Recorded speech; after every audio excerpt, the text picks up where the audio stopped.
Desai study centre से जुड़े हुए तमाम बंधुओं को प्यार भरा नमस्कार अपना। और आज मैं आपके समक्ष बाल विकास लेके आया हूँ साथियों, चाइल्ड साइकोलॉजी। ठीक है, तो आज अपन नेक्स्ट यूनिट प्रारंभ कर रहे हैं। अभी अब तक की क्लास में अपन ने मोटिवेशन समाप्त किया है। इसी क्रम में बाल विकास प्रारंभ करने जा रहा हूँ। मुझे आशा है कि अब तक की क्लास का फीडबैक तो नहीं मिल पा रहा है टाइम से, और बताए टाइम से आप, तो आप टाइम फीडबैक देवे। और अब तक के अभिप्रेरणा अपन समाप्त करें। आज अपन बाल विकास प्रारंभ कर रहे हैं साथियों। बाल विकास, जैसे बाल विकास पर हमेशा ही वंशक्रम एवं वातावरण दोनों का प्रभाव पड़ता है। ठीक है, क्या बाल विकास पर वंशक्रम एवं वातावरण दोनों का प्रभाव पड़ता है साथियों। वंशक्रम वातावरण का दोनों का प्रभाव बाल विकास पर पड़ता है। जब बच्चा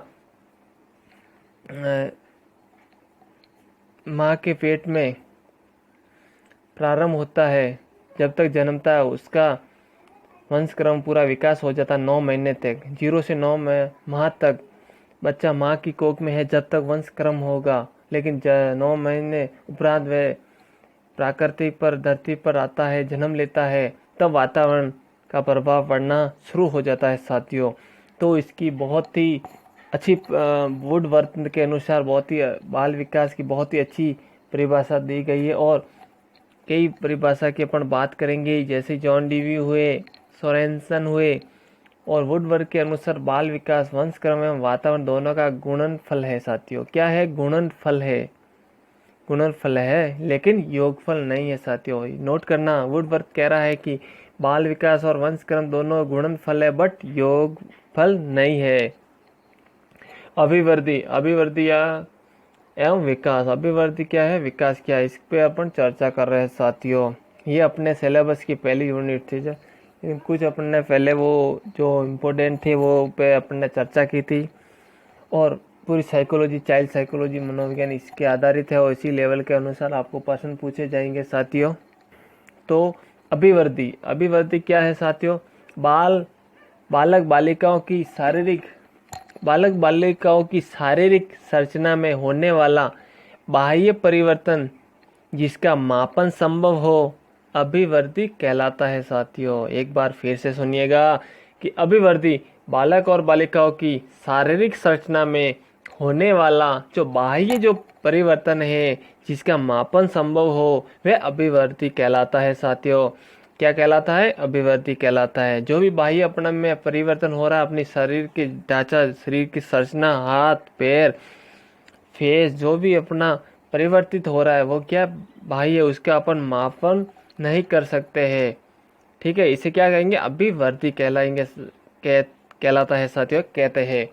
जैसे कि लंबाई का बढ़ना, ठीक है, फिर वजन का बढ़ना या कम होना, फिर पैर की हड्डियां का बाहर बड़ा होना, सिर के आकार में परिवर्तन। तो लंबाई, वजन, पैर, हड्डी, सिर में जो भी अपने आकार में परिवर्तन होता है वो सभी अभिवृद्धि के अंतर्गत आता है साथियों। एक बार फिर से याद रखना, अभिवृद्धि के अंदर आता है जो भी अपने शरीर में, हाँ, वेट का बढ़ना हो गया, हाइट का बढ़ना हो गया, फेस रीडिंग है आदि, एनीवे वो सब क्या आएंगे? अभिवृद्धि में आएंगे, जिसका अपन मापन संभव हो। ठीक है, जिसका मापन किया जा सकता है। ठीक है साथियों, क्या किया जा सकता है? बाह्य परिवर्तन जिसका अपन मापन कर सकते देख के, वह अभिवृद्धि है। और अभिवृद्धि गर्भावस्था से प्रारंभ होती है साथियों। माँ की कोख से प्रारंभ हो जाती है, गर्भावस्था से प्रारंभ हो जाती है साथियों अभिवृद्धि, और किशोरावस्था तक चलती है। किशोरावस्था से चलती है गर्भावस्था, किशोरावस्था तक अभिवृद्धि चलती है साथियों। ये एक मात्रात्मक प्रक्रिया है। क्या है? अभिवृद्धि क्या है? एक मात्रात्मक प्रक्रिया है। क्या है? एक मात्रात्मक प्रक्रिया है साथियों। इसका मापन संभव है, इसको अपन माप सकते हैं।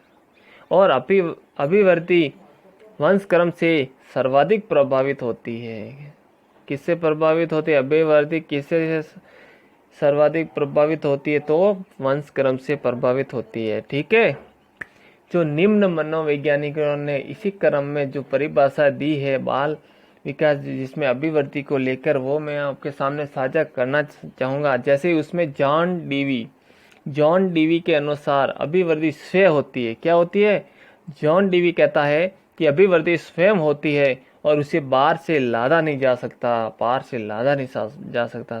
साथियों, जैसे कि आलू आलू ही रहता है, उसे तरबूज नहीं बनाया जा सकता।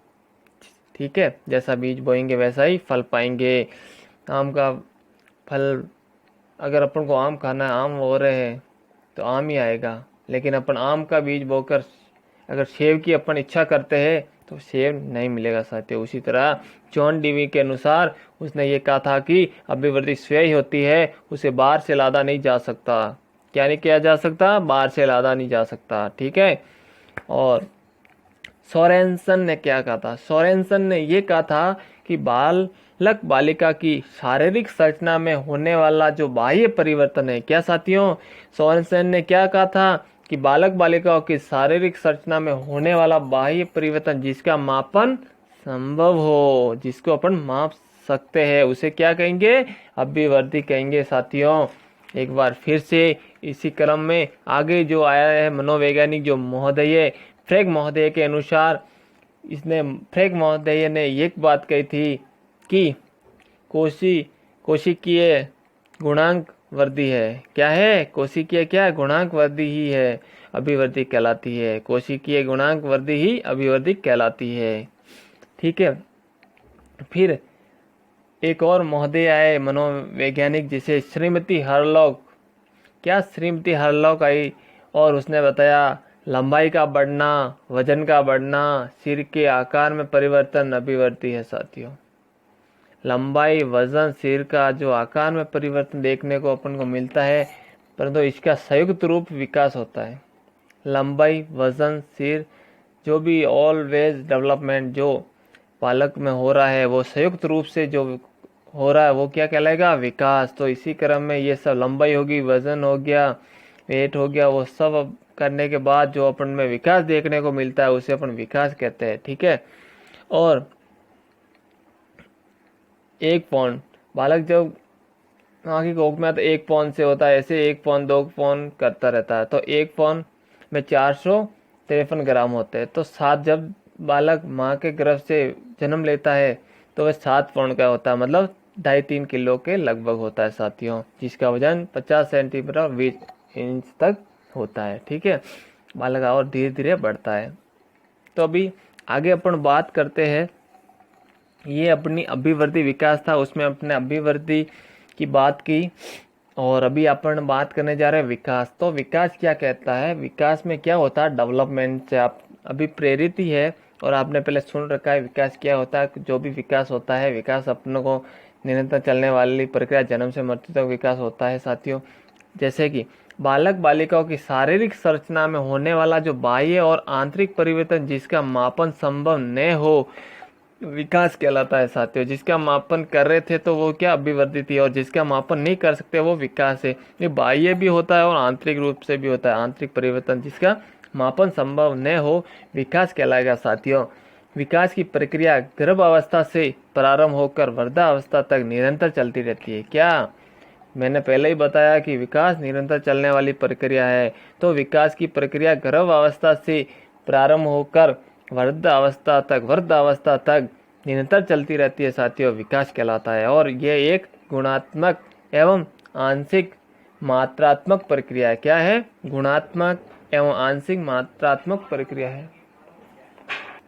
और साथियों, विकास पर वंशक्रम एवं वातावरण दोनों का प्रभाव पड़ता है। तो ये क्वेश्चन आ सकता है कि विकास पर वंशक्रम एवं वातावरण दोनों का प्रभाव पड़ता है। तो जॉन डीवी ने क्या कहा था? शरीर के किसी भी अंग में, क्या कहा था? अपने शरीर के किसी भी अंग में होने वाला परिवर्तन अभिवृद्धि कहलाता है।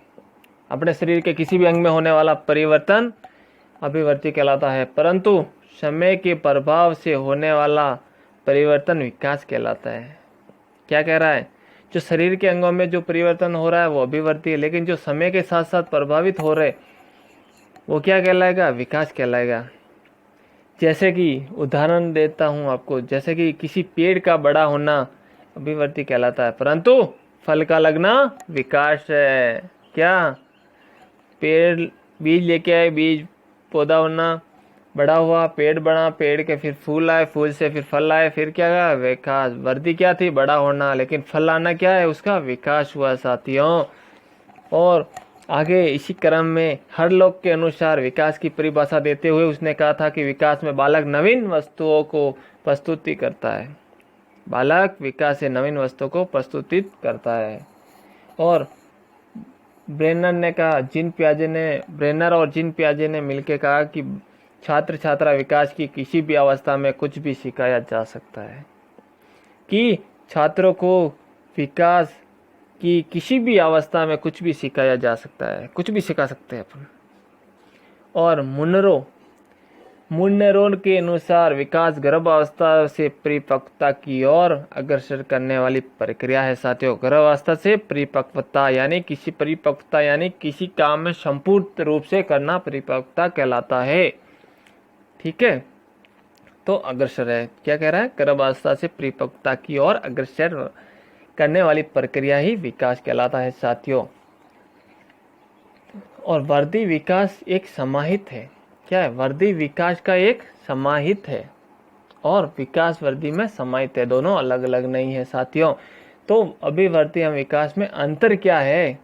कि अभिवृद्धि क्या है, विकास क्या है साथियों? तो अभिवृद्धि और विकास। तो अभिवृद्धि में क्या होता है साथियों कि सीमित समय तक चलने वाली प्रक्रिया क्या कहलाता है? ये अभिवृद्धि। लेकिन विकास निरंतर चलता है साथियों, निरंतर चलने वाली प्रक्रिया विकास कहलाता है। और अभिवृद्धि सीमित समय तक चलने वाली प्रक्रिया है जो 18 वर्ष तक चलती है। जन्म से 18 वर्ष तक अभिवृद्धि होती है, विकास होता है, शरीर का निर्माण हो जाता है। लेकिन ऐसे अभिवृद्धि होती है, जैसे अपनी हाइट निरंतर बढ़ती रहती है, ऐसे तो अपन बढ़ते दम तक कितनी लंबी हाइट हो जाती है। तो सोचो, अपन को पढ़ाने के लिए जहाँ 10 लोग 50 लोग बैठे, वहाँ 5 लोग ही बैठ पाएंगे हाइट के हिसाब से, तो घर में तो आएंगे नहीं। तो अभिवृद्धि सीमित होती है, 18 वर्ष तक होती है, एक निश्चित लेवल पे आके रुक जाती है। ठीक है, फिर संकुचित क्षेत्र अभिवृद्धि है, उसका एक क्षेत्र संकुचित है। लेकिन व्यापक क्षेत्र विकास है, विकास का व्यापक क्षेत्र होता है साथियों। अभिवृद्धि विकास मात्रात्मक प्रक्रिया है, अभिवृद्धि में मात्रात्मक प्रक्रिया होती है, लेकिन विकास में गुणात्मक व आंशिक मात्रात्मक प्रक्रिया होती है। विकास में गुणात्मक आंशिक मात्रात्मक प्रक्रिया होती है, लेकिन अभिवृद्धि में मात्रात्मक प्रक्रिया ही होती है।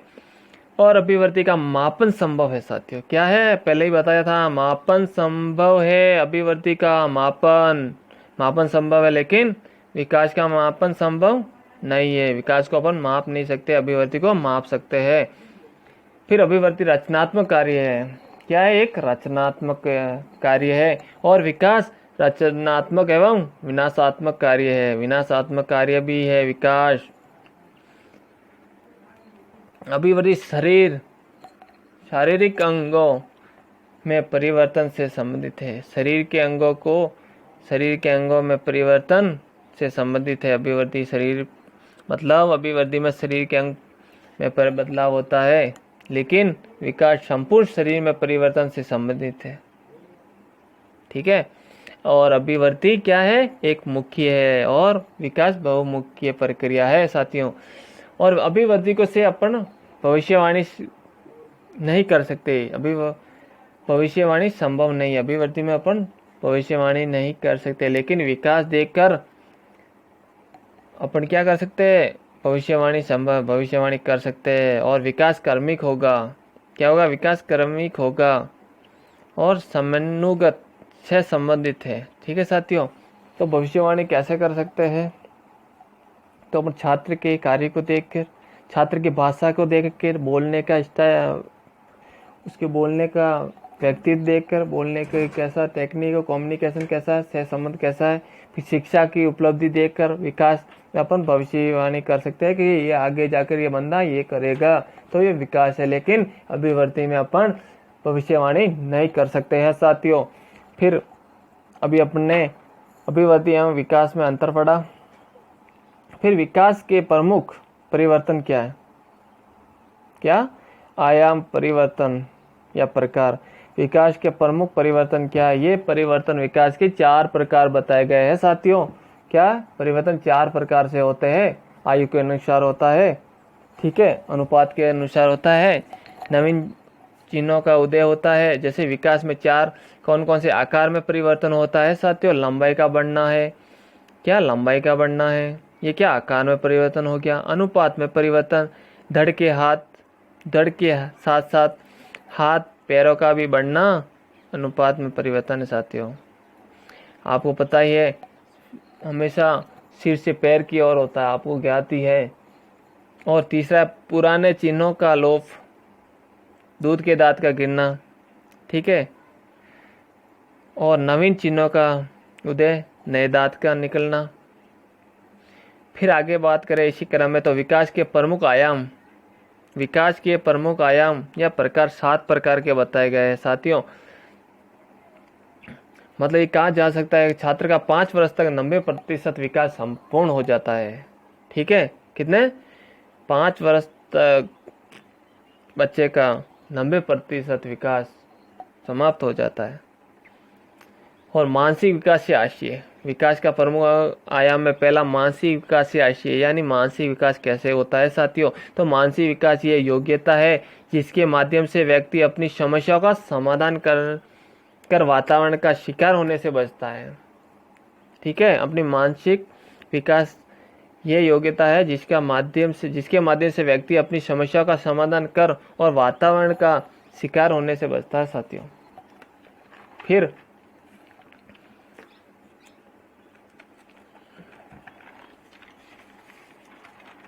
विकास के प्रमुख, शिकार होने से बचता है साथियों। और 5 वर्ष तक बालक का विकास 90% पूर्ण हो जाता है, मैंने आपको बताया है साथियों। और 12 वर्ष तक के बालकों का भाषा विकास पूर्ण हो जाता है। क्या हो जाता है? भाषा विकास पूर्ण होता है। कौन से वर्ष में? 12 वर्ष तक बालक, 12 वर्ष के बाद जो उसका भाषा विकास होता है वो पूर्ण हो जाता है। और 16 वर्ष के बालकों को मानसिक विकास पूर्ण हो जाता है साथियों।